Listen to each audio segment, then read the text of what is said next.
The rust wasn't a color in Havenwood Gap. It was a texture. It coated the welcome sign, flaked from the corrugated roofs of the silent workshops, and stained the creek bed that ran sluggish and brown beside the road.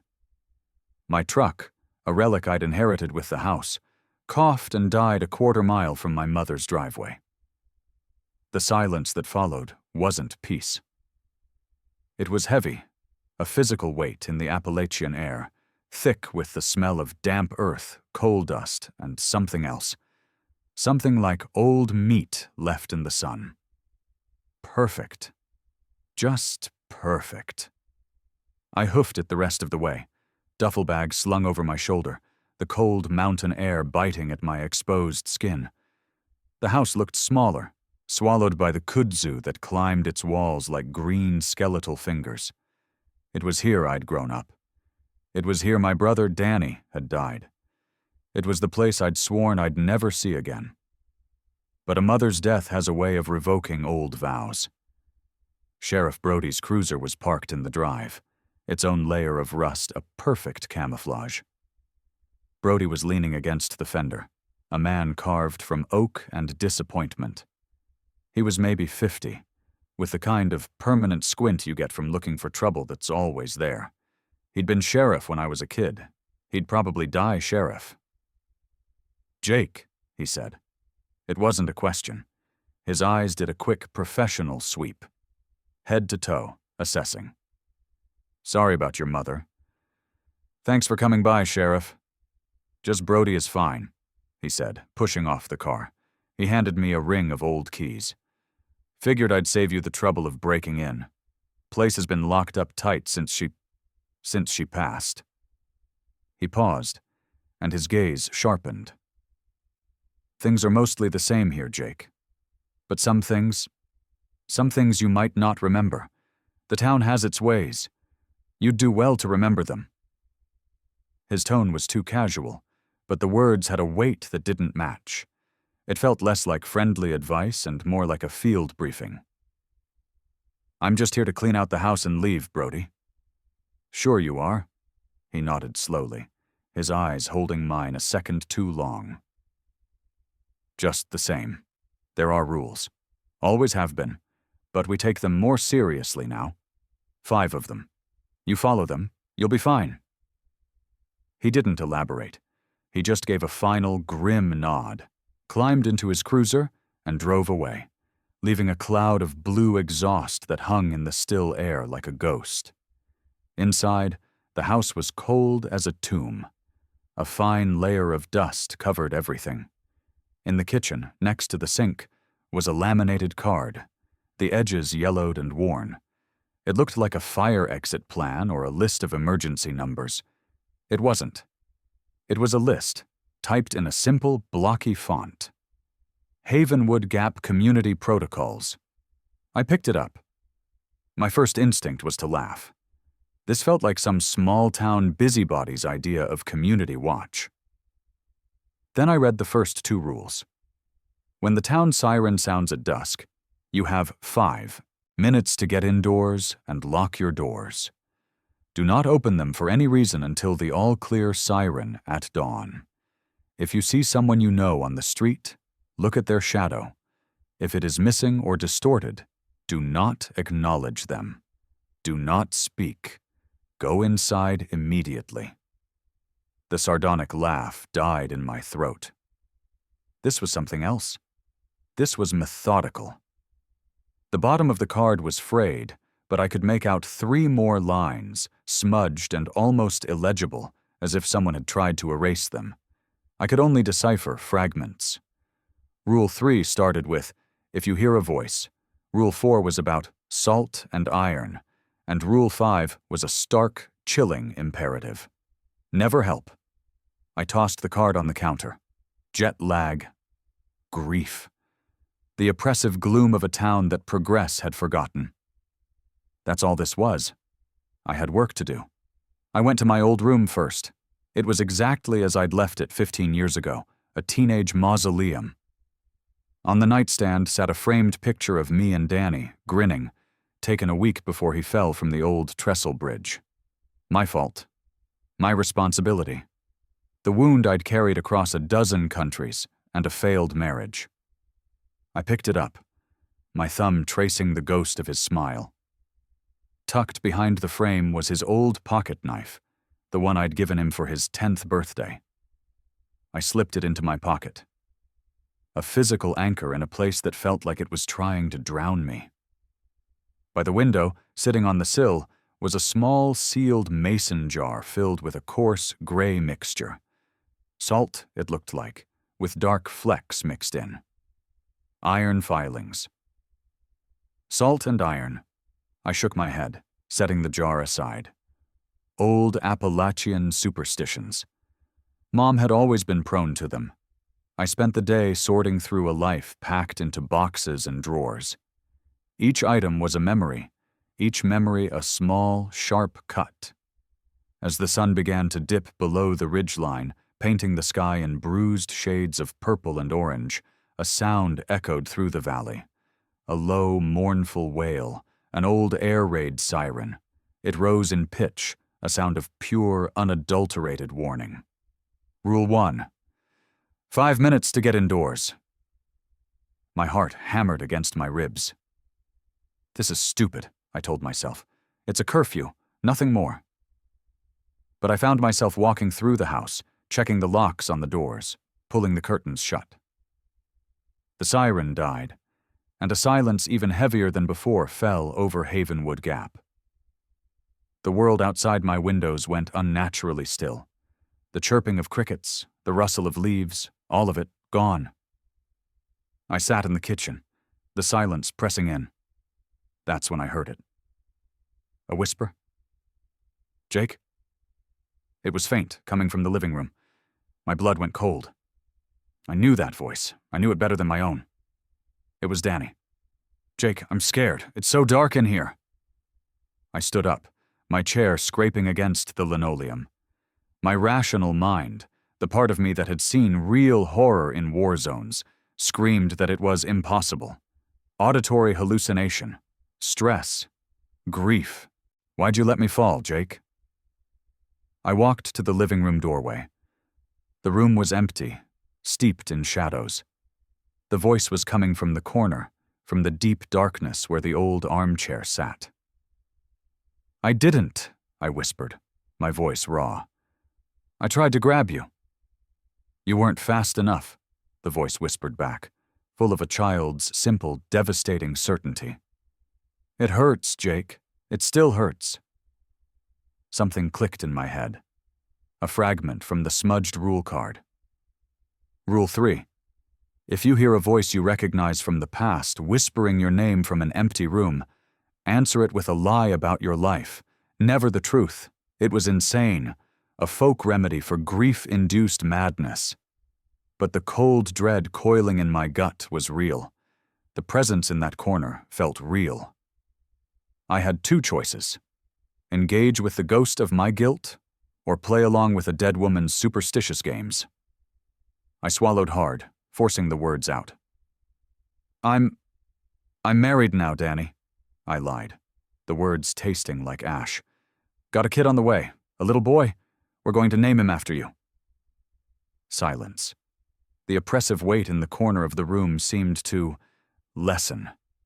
The air grew a fraction warmer. After a long, agonizing minute, the whispering was gone. I stood there for an hour, back pressed against the wall, knuckles white, clutching the small pocket knife in my pocket. The all-clear siren at dawn was the most beautiful sound I had ever heard. The next morning, I drove the sputtering truck into the town proper. It was little more than a main street with a diner, a general store, and Brody's office. The few people I saw moved with a strange deliberation, their eyes constantly scanning, not each other, but the ground around each other. The shadows. I went into the diner. Sarah, a girl I'd had a hopeless crush on in high school, was wiping down the counter. The years had been kind to her, but there was a weariness in her eyes that hadn't been there before. Jake Miller, she said, a small, sad smile touching her lips. Heard you were back. I'm so sorry about your mom. Thanks, Sarah. I sat at the counter. Coffee? Black? She poured a cup. Her hand trembled slightly. How long are you staying? Just until the house is cleared out. I looked out the window. An old man I didn't recognize was shuffling down the street, his head down. As he passed under the diner's awning, I saw it. His shadow was wrong. It was too short, too squat, and it seemed to writhe on the pavement, twisting in ways the light couldn't account for. My breath caught in my chest. Sarah saw me looking. Without a word, she reached up and pulled a heavy vinyl shade over the window. Don't mind old man Hemlock, she said, her voice tight. He's been here a long time. Seen a lot. His shadow, I started. We don't talk about it, she cut me off, her smile gone. It's better that way, just follow the rules, Jake. Everyone does. She was the false normal. The friendly face making it all feel temporarily safe. But her smile didn't reach her eyes anymore. I spent the next few days in a haze of packing and dread. I learned about the town's high turnover rate through Brody's evasive answers. What happened to the Henderson family? I'd ask. Reassignment, he'd say, staring at a point over my shoulder. I found a stack of old town records in Mom's attic. Death certificates, dozens of them. Official cause was always a stroke, a heart attack, an accident. But they all had one thing in common. The time of death was always between dusk and dawn. The town wasn't just dying. It was being culled. The third night, the phone rang. It was an old rotary phone, and its shrill ring was violent in the dead quiet. I checked the clock. 21:47. An hour after the siren. I stared at it, my heart pounding. Brody had been clear. No contact. It kept ringing. 10 times. 15. Finally, I snatched it up. Hello? Jake? It's Sarah? Her voice was a ragged whisper, laced with panic. Please, you have to help me. There's someone trying to get into my house. I called Brody, but he's not answering. Rule 5. Never help anyone who screams for help from outside after dark. Her voice wasn't screaming, but it was close. Sarah, where are you? At home. Please, Jake.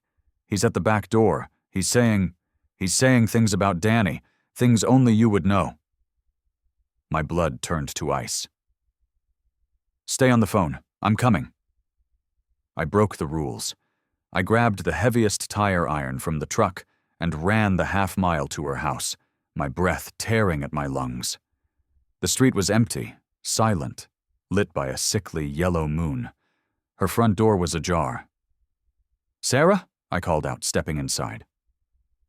The house was dark. A smell hung in the air, sweet and rotten, like flowers wilting on a grave. I found her in the kitchen. She was standing by the sink, her back to me. Sarah, are you okay? Who was it? She turned around slowly. It was her face, her clothes, but her eyes were all wrong.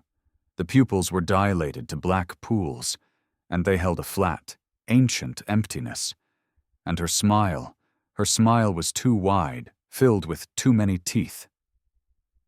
You came, she said, her voice a perfect imitation of Sarah's, but hollow, devoid of warmth.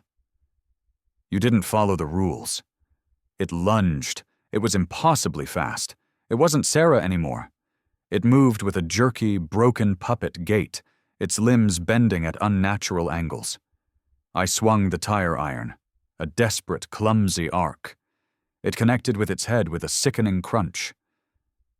The hollow, went down, but it was still moving, trying to crawl toward me, its mouth stretching in that impossibly wide smile. I hit it again, and again, until it stopped moving. I stood there, panting, the tire iron dripping with something dark and thick. I hadn't just broken a rule. I had killed something that looked like my oldest friend. Headlights swept across the living room window. I looked outside to see Brody's cruiser pull up. He got out, not with any urgency, but with a weary resignation. He walked in, his eyes taking in the scene. He didn't look shocked. He didn't even look surprised. "You should have stayed inside, Jake," he said, his voice flat. He nudged the body with his boot. "Now you're involved. What is that thing?" "We call them hollows," he said, pulling a heavy-duty tarp from a bag. "Echoes. The whisper finds someone whose grief is loud enough, someone who's started to crack, and it wears them, fills them up." He looked at me, his expression grim. "We handle this ourselves. Help me with this." We wrapped Sarah's body in the tarp and carried it to his cruiser. There was no paperwork, no call to the coroner. He drove us to the old strip mine on the edge of town, to a deep pit that reeked of ash and chemicals. It looked like it had been used before. Many times. "The whisper," Brody said as we heaved the body into the pit. "That's what we call it. It's the town's sickness. Been here since the mine collapse back in '48. Trapped 24 men underground. Their fear, their regret. It poisoned this place. It's hungry. It feeds on memory, on guilt." He looked at me, his face illuminated by the stark headlights. "It's got your scent now, Jake. It knows what you regret most. You broke the rules. It's going to come for you harder now." He was right. The following nights were a siege. The whispers of Danny were constant, begging me to open the door, telling me he was cold, that he missed me. It used my mother's voice, too, crying, accusing me of abandoning her. Each time I'd choke out a lie. "I'm a decorated general now, Mom. I run my own company. I'm happy." Each lie felt like swallowing glass. The deception breach came a week later. It was nearly midnight. A sharp, authoritative knock on my door. "Jake Miller, this is Sheriff Brody. Open up. There's an emergency down at the Hemlock place." I froze.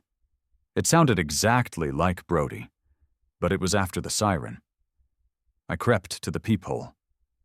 Brody stood on my porch, looking impatient, his hand on his sidearm. He looked real. He sounded real. But a deep, primal instinct screamed at me. I looked down, at the sliver of porch visible under the door. He had no shadow. My hand went to the deadbolt, hesitating. Social conditioning is a powerful thing. A man of authority is giving you an order. You obey. "Jake, damn it, this is an order. Open the door now." I remembered the thing that wore Sarah's face. I remembered its teeth. I backed away from the door. "What's the authentication code, Sheriff?" I blurted out, my voice shaking. A nonsense question. The man on the porch went still. The air grew cold. "There is no code, son," he said, his voice losing its perfect mimicry, becoming flat and metallic like a bad recording. "There is only the dark. There is only the fall. Let me in, Jake. We can talk about Danny." Then it began to hammer on the door, the wood groaning under the force of the blows. It screamed my name in Brody's voice, then Sarah's, then my mother's, then Danny's, a horrifying chorus of my dead and my damned. I retreated to the kitchen, grabbed the jar of salt and iron, and poured a thick line across the threshold of every door and window. The pounding continued for hours, a relentless assault on my sanity. It only stopped at dawn. The next day, I found Old Man Hemlock by the sealed entrance to the old Blackwood mine. He was wild-eyed, his clothes torn, muttering to himself. He was clutching a bundle of dynamite with a crude timer attached. "She's in there," he rasped, pointing a trembling finger at the concrete seal. "My Clara. She's been calling to me. I can finally bring her home." "Hemlock, stop," I said, approaching slowly. "That's not your wife." "Liar!" he shrieked, his eyes burning with a mad fever. "You're one of them. You want to keep her trapped." He was too far gone. The whisper had worn him down to nothing. He fumbled with the timer. Behind him, I could almost hear it. A faint, sibilant whisper, coiling out from the cracks in the mine's seal, promising reunion, promising peace. The real Brody arrived then, his tires skidding in the dirt. "Jake, get back." But Hemlock was already lighting the fuse. "I'm coming, Clara," he sobbed, and ran toward the seal, ready to embrace the blast. There was no time. Brody was raising his rifle, but his angle was bad. Hemlock would reach the seal before he could get a clean shot. I had the pocket knife in my hand, my thumb on the release. An anchor? A memory? It wasn't a weapon. But there was a rusty winch cable coiled near me, its end frayed. And beyond it, a steep drop into the quarry. I didn't think. I acted. I kicked the chalk from under the heavy winch drum. It rolled, chain and cable unspooling with a deafening rattle. Hemlock, startled, turned from the mine. The heavy cable whipped out and caught him across the legs, sweeping him off his feet. He tumbled over the edge of the quarry, his scream swallowed by the fall. The dynamite fell from his hands, the fuse sputtering harmlessly in the dirt a few feet from the seal. Containment breach averted. Another body on my conscience. Brody walked over and stomped out the fuse. He didn't look at me. He just stared down into the quarry. "You see now, don't you? The rules aren't suggestions. They're triage. We don't save everyone. We just manage the losses." 2 days later, a black sedan I'd never seen before rolled into town. It parked in front of my house. A woman in a severe black suit got out. She was older, her face a mask of tired competence. This was not a hollow. Her shadow was crisp and dark on the gravel driveway. "Mr. Miller," she said, her voice calm and authoritative. "I'm Evelyn, the town registrar. Sheriff Brody suggested I speak with you. You've had a difficult homecoming." She led me not to the town hall, but to the back room of the general store. The town council was there. 3 other grim-faced, elderly people. They looked like they carried the weight of the whole valley on their shoulders. This was the final stage. The revelation. "Havenwood Gap isn't a town, Mr. Miller," Evelyn began, her hands folded on the table. "It's a containment site, one of a few.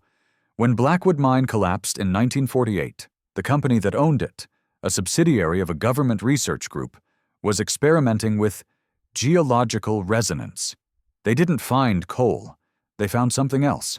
A psychic entity, a consciousness made of pure, distilled suffering." She paused, letting it sink in. "It can't be destroyed. It can only be managed. It feeds on grief and regret. The original survivors, our grandparents, made a pact. They would stay, they would live here and feed it. Not with lives, but with lies." My blood ran cold. Rule 3. Answer with a lie. "Every time one of us denies it the truth of our pain," she continued, "it weakens it. It's like feeding a stray dog just enough to keep it from killing the livestock. The siren, the shadows, the salt and iron. It's a system of survival refined over 70 years of trial and error. Mostly error." "Sarah, Hemlock—" "Losses," Evelyn said, her voice devoid of emotion. "Data points. The system requires discipline. When people break, they become liabilities. Or worse, vessels. You, on the other hand, you've adapted. You have the necessary disposition. You follow orders even when they're insane. You can make the hard choices." She looked me square in the eye. "Your mother was one of our strongest. She endured the loss of a child and never once fed the whisper the truth of her grief. She protected this town for 15 years after you left." So that was it. My return wasn't just for a funeral. It was a test, an evaluation. "Most people who come back, who can't handle the rules, they leave," Brody said, speaking for the first time from a corner of the room. "We let them. Most don't get far before they have an accident on the highway." The unspoken offer hung in the air. Stay and become part of the system, or leave and take my chances. My extraction. My damnation. I didn't have to give them an answer. They already knew it. You can't run from a ghost that lives inside you. The next day, I finished packing the last of my mother's things. I drove the truck to the town line, left it there with the keys in the ignition, and walked back. Back home. My last stop was the cemetery. I stood before 2 headstones, my mother's, fresh and stark, and next to it, a small, weathered one for Danny. I knelt, placing a hand on the cold stone of his marker. The wind whispered through the pines, and for a moment, it sounded like his voice. My voice. Our voice. A chorus of loss. I reached into my pocket and pulled out the small mason jar of salt and iron filings I'd taken from my mother's house. I placed it carefully at the base of the headstone. A ward, a sacrament, an acceptance. I tried not to think about how many other towns had their own rules, their own sirens, their own whispers in the dark. I tried not to think about the fact that I hadn't survived the horror. I had simply enlisted. I took out Danny's old pocket knife, its weight familiar and terrible in my hand. I thought about the choice I'd made. Whether I'd volunteer again if they asked was no longer the question. I already had. My assignment was here. The rules were my own. And in the suffocating quiet of Havenwood Gap, I understood. I wasn't a prisoner. I was a guard. Story number 2. The Forest Service truck bucked like a dying animal on the gravel road, each pothole a fresh agony of groaning suspension. The air that bled through the cracked window seal was cold and heavy, with the scent of pine and wet decay. A smell so thick, it felt like I was breathing water. My knuckles were white on the steering wheel. This was the last leg of a journey that had already felt too long, pushing deeper into the Appalachian heartland, where the maps on my phone had long since dissolved into a gray, featureless void. I'm Alex Thorne, former Army Ranger, current Park Ranger, and as of 800 this morning, the new lone occupant of the Fontana Observation Post, Site 4. The posting was a godsend, a 6-month contract in the deepest part of the Great Smoky Mountains National Park. Isolation was the point. A way to get my head straight after. The truck finally crested a ridge, and there it was. A squat, single-story cabin of dark timber, a plume of smoke curling lazily from a stone chimney. A communications tower, skeletal and stark, stood beside it like a silent guardian. A woman was on the porch, leaning against a railing, watching my approach. Pam Gallo turned out to be maybe 60, with a face mapped by sun and wind. National Park Service, according to the patch on her faded green jacket. But she held herself with a stillness that didn't belong to a civil servant. She had the eyes of someone who waits for things. "Thorne?" she asked, not moving. Her voice was like stones rolling in a creek bed. "That's me." I killed the engine, and the sudden silence was deafening, broken only by the whisper of wind through the infinite trees. "You're late," she said. It wasn't an accusation, just a statement of fact. "Roads washed out 10 miles back. Had to find a detour." "The road is always washed out," she replied, a faint, humorless smile touching her lips. She pushed off the railing and handed me a laminated card, its edges worn smooth. "Welcome to Fontana. Memorize this." I took it. The text was simple, typed, unambiguous. Fontana Observation Post. Standing orders. 1. If the fog rolls in thick enough to hide the tree line, do not leave the cabin. Not for any reason. 2. If you hear a voice on the radio that is not dispatch or another ranger, do not respond. If it uses your name, turn the radio off for 1 full hour. "Just 2?" I asked, my voice laced with the sardonic humor that had become my default setting. "Seems manageable?" Pam's eyes didn't waver. "Those are the 2 you need for now. Grayson has the rest." She nodded towards the cabin door. The way she said it, "Grayson has the rest," sounded less like a statement of fact and more like a diagnosis. The first impossible thing, the first detail of wrongness, happened then. From inside the cabin, I heard a sound that made the blood in my veins turn to ice. A man was humming. A quiet, tuneless hum that I knew better than my own heartbeat. It was the lullaby my mother used to hum when my little brother Leo had nightmares. A song I hadn't heard in 15 years, not since the day I lost him to the river. The inside of the cabin was functional and sparse. A main room with a kitchenette, a heavy-duty radio console, a table, and a wood-burning stove that radiated a dry, suffocating heat. The man from the humming sat at the table, staring at a topographic map. This had to be Grayson.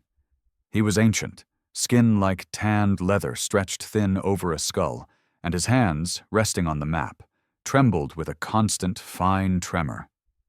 He didn't look up when I came in. "Follow the rules, son," he rasped, his eyes fixed on the contour lines. "They're not suggestions, they're scripture." Pam ignored him. "Your main duty is observation. Weather patterns, fire watch, wildlife tracking, log everything. The real work is simple. You're a presence, a warm body in a cold place." She gestured to a heavy, steel-plated door at the back of the room, secured with a thick maglock. "And you make sure that door stays locked." "What's in there?" I asked. "Generator. Breaker boxes. Storage," she said, her answer too quick, too rehearsed. It felt mundane, but the lock wasn't. It was the kind of lock you use to keep things in, not out. A third person emerged from a small hallway that I guessed led to the bunks. He was younger than me, maybe 25, with an easy smile that didn't quite reach his eyes. "Riley," he said, extending a hand. "Don't mind Grayson. He's just dedicated." "Alex," I said, shaking his hand. His palm was clammy. "You get the grand tour?" Riley asked, his cheerfulness feeling loud and out of place in the tense silence. "Just the highlights," I said. "And the welcome packet." I held up the laminated card. Riley's smile tightened. "Ah, yes. The commandments. Don't worry, it's mostly just superstition. This place gets in your head, you know? The quiet, the isolation." But Grayson finally looked up from his map, his eyes wide and startlingly pale. "Superstition is what you call the story of the man who got eaten. The rule is what the next man learns." He pointed a trembling finger at me. "You follow them. You follow all of them." Pam shot him a look that could have cracked stone, and he fell silent, returning to his map. She led me to my bunk, a small, cell-like room with a cot and a single window overlooking the endless expanse of trees. Tacked to the wall was another laminated card. 3 more rules. 3. Do not make eye contact with anything that looks like a person but stands too still among the trees. Walk away without turning your back. 4. Between Euro 300 and Euro 400, if you hear tapping on the window pane that matches the rhythm of a heartbeat, open the emergency flare box. Do not ignite the flare. The sound must be met with the sound of preparation. 5. Any personal items found on the trails, boots, packs, letters, are to be collected and placed in the incinerator before sundown. Do not read them. I ran a hand over my face. This was more than I'd bargained for. I'd wanted quiet. This felt like something else entirely. Pam was preparing to leave, her and Riley. "You're not staying?" I asked. "We're on rotation," she said. "Grayson stays. He's permanent. We bring you your supplies every 2 weeks. You'll be fine. Just stick to your duties and the rules." They left in a battered Jeep, its engine noise quickly swallowed by the forest. The sun began to dip below the ridgeline, painting the sky in violent streaks of orange and purple. I was alone with Grayson, the humming man, and a growing knot of dread in my stomach. I took the worn photo of Leo from my wallet and set it on the small nightstand. His smiling face, forever 10 years old. A reminder of why I was here. A reminder of the silence I was running from. Later, as darkness consumed the mountains, Grayson shuffled over to me. He pressed a small, cold object into my hand. A single, unspent .45 caliber bullet. "Last rule," he whispered, his breath smelling of stale coffee and fear. "For you, not on the cards. Never say the name of a loved one out loud when you are alone in the woods." He shuffled back to his corner, leaving me with the weight of the bullet in my palm. The wind picked up, howling around the corners of the cabin. It was my first night. That was probably just the wind. Probably. The first test came on day 3. I was out on the eastern ridge, checking the trail cams, when the fog rolled in. It wasn't a gentle mist. It was a solid, roiling wall of white that devoured the world. One minute I could see for 50 miles. The next, I couldn't see the hand in front of my face. The tree line vanished. Rule number 1. If the fog rolls in thick enough to hide the tree line, do not leave the cabin. I was already out. A cold spike of adrenaline shot through me.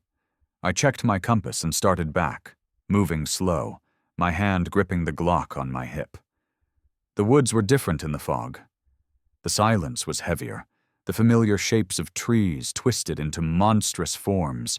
Every snap of a twig sounded like a footstep. Then I heard it. A soft, plaintive cry. "Alex?" I froze. The voice was thin, weak, and utterly unmistakable. It was Leo. "Alex, I'm lost. I can't see." My training screamed at me. It's an auditory hallucination. Hypoxia, isolation, but my heart screamed louder. "It's him. It's your brother." I had one hand on my compass, the other clutching the photo in my pocket. The image of his smiling face burned in my mind. "Help me, Alex. You're supposed to watch me." That was the line that saved me. It was too perfect, too cruel. A direct quote from the guilt that lived in my bones. I turned my back on the voice and walked, compass held steady, one foot in front of the other, until the dark shape of the cabin solidified out of the murk. I slammed the door behind me, my heart hammering against my ribs. Grayson was sitting at the table, not even looking at me. "The fog asks questions," he said quietly. "Don't give it answers." That night, the radio crackled to life at 22:17 hours. Not dispatch's calm, professional tone, but static. And then a voice. Leo's voice, crying, "Alex, where are you? It's so dark." Rule number 2. If it uses your name, turn the radio off for 1 full hour. My hand trembled as I reached for the dial. Every instinct screamed to answer, to soothe the phantom child on the other end of the signal. But Grayson's words echoed in my head. I clicked the radio off. The silence that rushed in was worse than the crying. I didn't sleep. I just sat there, staring at the dead radio, until the hour had passed. When I turned it back on, there was only the gentle hiss of empty airwaves. The next morning, when I logged the incident, auditory phenomena on restricted frequency, Grayson just nodded. Happens. The days fell into a routine. Patrol, log, maintain. I learned the rhythms of the forest, the patterns of the clouds. I also learned the patterns of the wrongness. On my patrols, I'd sometimes catch a flicker of movement in my periphery. When I'd turn, there would be a figure standing among the trees, unnaturally still. A man in a flannel shirt, a woman in a hiker's parka. Their faces were always unclear, their posture rigid. Rule number 3. The still folk, Grayson called them. I learned to just walk away, the feeling of their unseen eyes burning into my back. I also learned more about the station's history, not from words, but from what wasn't there. In the supply closet, I found a footlocker. Inside were personal effects: a half-finished novel, a tarnished silver locket, a set of dog tags belonging to a private first class I'd never heard of. Tucked at the bottom was a stack of files, each with a name and a single final entry: voluntary reassignment. There were 18 files. The high turnover rate Pam had mentioned wasn't just a staffing issue, it was a body count. One afternoon, a call came through from the county sheriff about a missing student, last seen hiking near my sector. Pam patched in from her station miles away. Her voice was calm as she lied through her teeth. "No sign of him, Sheriff. Trails are clear. Probably doubled back toward Asheville." She clicked off. Then her voice came back on, just for me. "We handle this ourselves, Thorne. You find anything, a pack, a boot, anything. You know the procedure. Rule number 5, the incinerator wasn't just for trash. It was for erasing people, for making them disappear so no one would come looking. Investigating meant dying." I felt a cold dread settle deep in my gut. I wasn't just a ranger. I was a custodian of a secret, a janitor cleaning up after a monster. Riley was the first to show the real signs. He and Pam came for the bi-weekly supply drop. Riley, usually full of jokes and nervous energy, was quiet. He stood on the porch for a long time, just staring out at the trees, his easy smile gone, replaced by a slack-jawed emptiness. "You okay, man?" I asked. "They're so still," he whispered, his eyes unfocused. "They just watch." Pam pulled him back to the Jeep. "He's just tired," she said, but her eyes told a different story. They were assessing me, measuring my reaction. This was a test. Everything was a test. That night I saw Riley again. Not in the Jeep, but out by the tree line, standing perfectly motionless. One of the still folk. 2 weeks later, Pam came back alone. She wouldn't meet my eyes. "Where's Riley?" I asked, though I already knew. "Reassignment," she said, the lie thin and brittle. "Bullshit," I shot back. "I saw him, Pam, out by the woods." Her face hardened. "Then you know what happened. And you know we don't talk about it. We follow the rules. We do the work. Or we end up like him." The conversation was over. But the thing in the woods wasn't done with Riley. That night, the knocking started. Not the rhythmic tapping of Rule 44, but a frantic, desperate pounding on the cabin door. "Alex! Grayson! Let me in! It's me, Riley! Oh God, please, it's got me!" Grayson was on his feet, his face ashen. "Don't listen. It's not him. It's a mask. It's a skin he's wearing." The voice outside sobbed, a perfect imitation of Riley's terror. "It's so cold, Alex. I can hear its bones creaking inside me. Let me in." I stood with my back against the door, the wood vibrating from the force of the blows. My heart was a frantic drum against my ribs. I had killed men in the service, faceless men in the dark. This was different. This was a kid I'd shared a coffee with. "Please," the voice whispered, right by the door crack. "It knows about Leo." I recoiled as if struck. The pounding stopped. A new sound replaced it, a wet, tearing noise. The voice that came next was not Riley's. It was a chorus, a multitude of voices speaking as one, whispering from the other side of the door. "We can bring him back, Alex. The river was so cold. We can make him warm again." Something inside me snapped. I drew my Glock, my hands steady for the first time in years. "Get away from my door," I said, my voice low and shaking with a rage I didn't know I possessed. A dry, rasping laughter echoed from outside, and then silence. I had to dispose of the body. Pam's orders were clear. The next morning I found what was left of Riley, propped against a tree.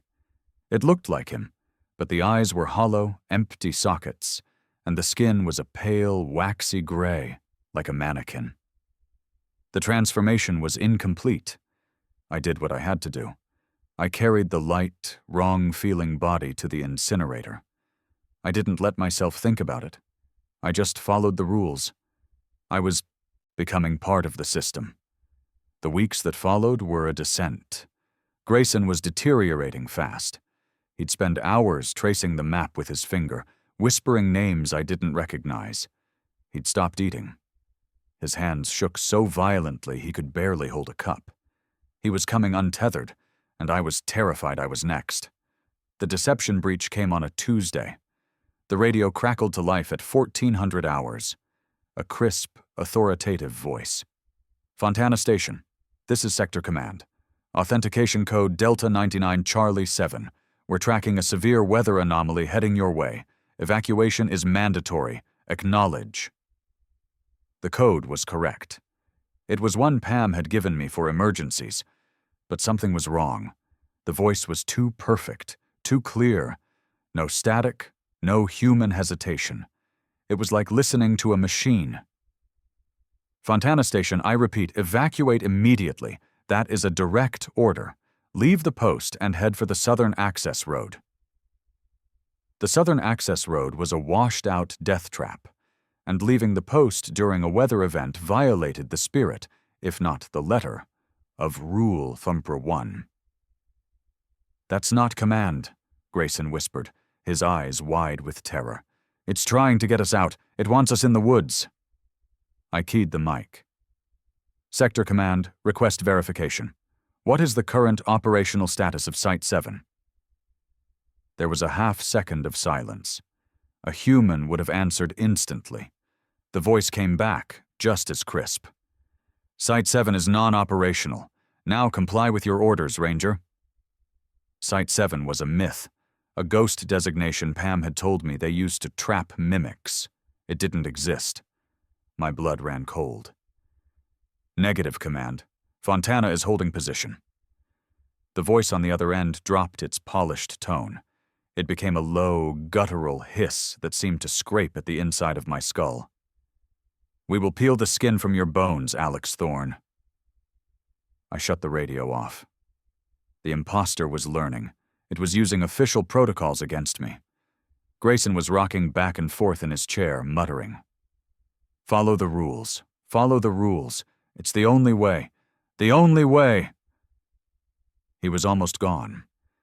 And I knew, with a horrible certainty, that I would be the one to have to deal with it when he finally broke completely. The breaking point arrived with a thunderstorm that shattered the sky.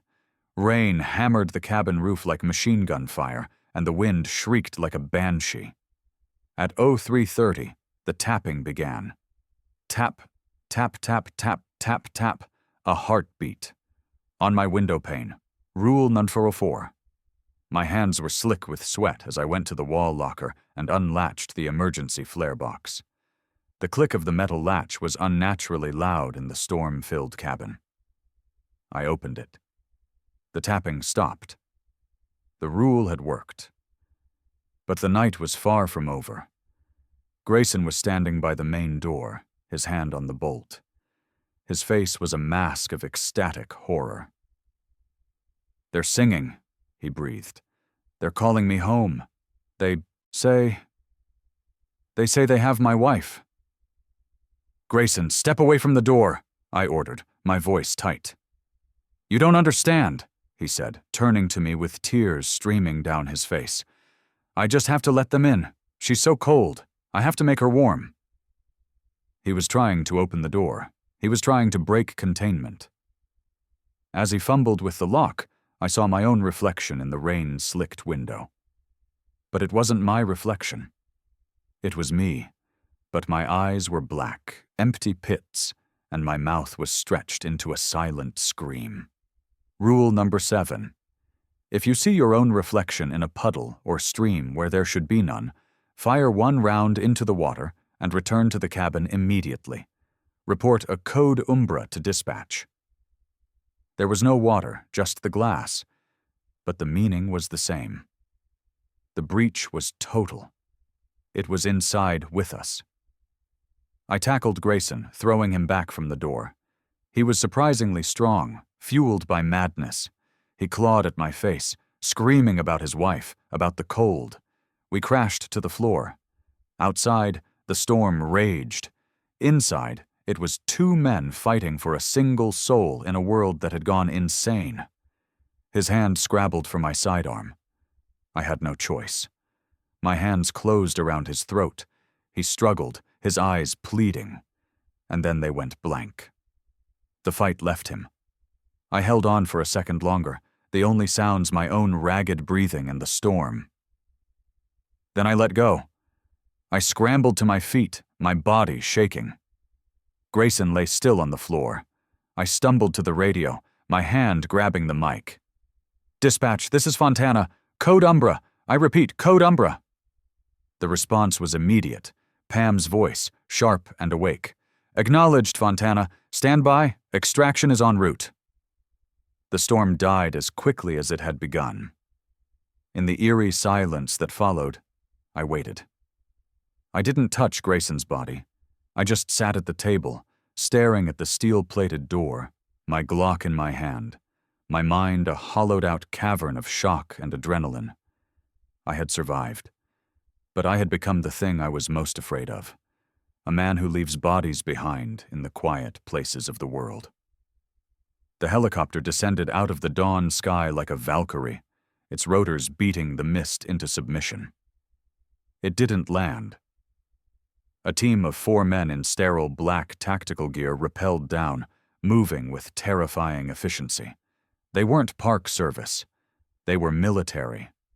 A 5th person followed, a man in a clean, practical field coat, with tired eyes and a grim set to his mouth.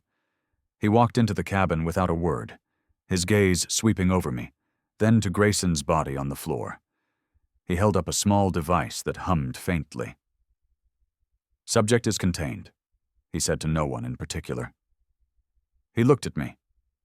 "Dr. Eris Thorne, Project Acheron. You've had a difficult rotation, Ranger." Pam was behind him, her face unreadable. She wasn't a ranger any more than I was. She was a handler, an evaluator. The TAC team covered Grayson's body and carried it out. Another team was planting charges around the cabin and the steel-doored storage unit. "Project Acheron?" I asked, my voice hoarse. "A regrettable necessity," Dr. Thorne said, his tone matter-of-fact. "Started in the 50s. An attempt to weaponize psychic resonance. We found something in these mountains, an entity, a consciousness. We couldn't control it, so we contain it. This is Containment Site 4. He gestured to the humming device. "It feeds on grief, on guilt. It uses those memories to manifest, to lure. You have a very high resistance index, Mr. Thorne. Your psychological wound is profound, yet you adhered to protocol. Impressive." My blood turned to ice. "Grayson? Riley? The 18 files?" "Data points," Thorne said without a trace of emotion. "Every casualty helps us refine the containment protocols. Your survival provides a very useful baseline. You lasted 4 months. The previous record for this level of exposure was 6 weeks. This is one of the more manageable sites." The TAC team leader came to the door. "Charges set, sir. Ready for sanitization." "Good." Thorne handed me a tablet. "Your non-disclosure agreement and your next assignment. A quiet post in Yosemite. Easy duty. You've earned it." I looked from the tablet to Pam. Her mask of indifference finally cracked. There was a flicker of something in her eyes. Pity? Respect? "Why?" I asked her. "Some people are just better at following orders," she said quietly. "Some people are better at surviving. We find them. We need them." I signed the forms. I was being extracted, evacuated, saved. But it felt like a damnation. As the helicopter lifted off, I watched them destroy the evidence. Thermite charges ignited, turning the cabin into a roaring inferno. The communications tower buckled and fell. The forest would reclaim it all within a year. It would be like we were never there. The assignment never happened. In my hand, I clutched the single photo of my brother, Leo. I had come here to escape his ghost. Instead, I had found a place where ghosts were real, and I had learned to put them down. The helicopter banked south, toward the rising sun and the world of the living. I stared out the window, at the endless green canopy below. Dr. Thorne sat opposite me, already reviewing data on his tablet. There are 17 active containment sites, he said, not looking up.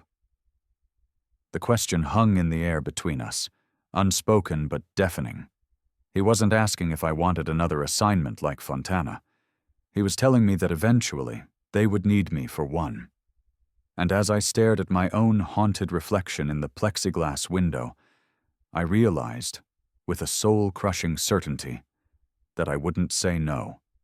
I was part of the system now, a gear in the machine that fed men to the things in the dark.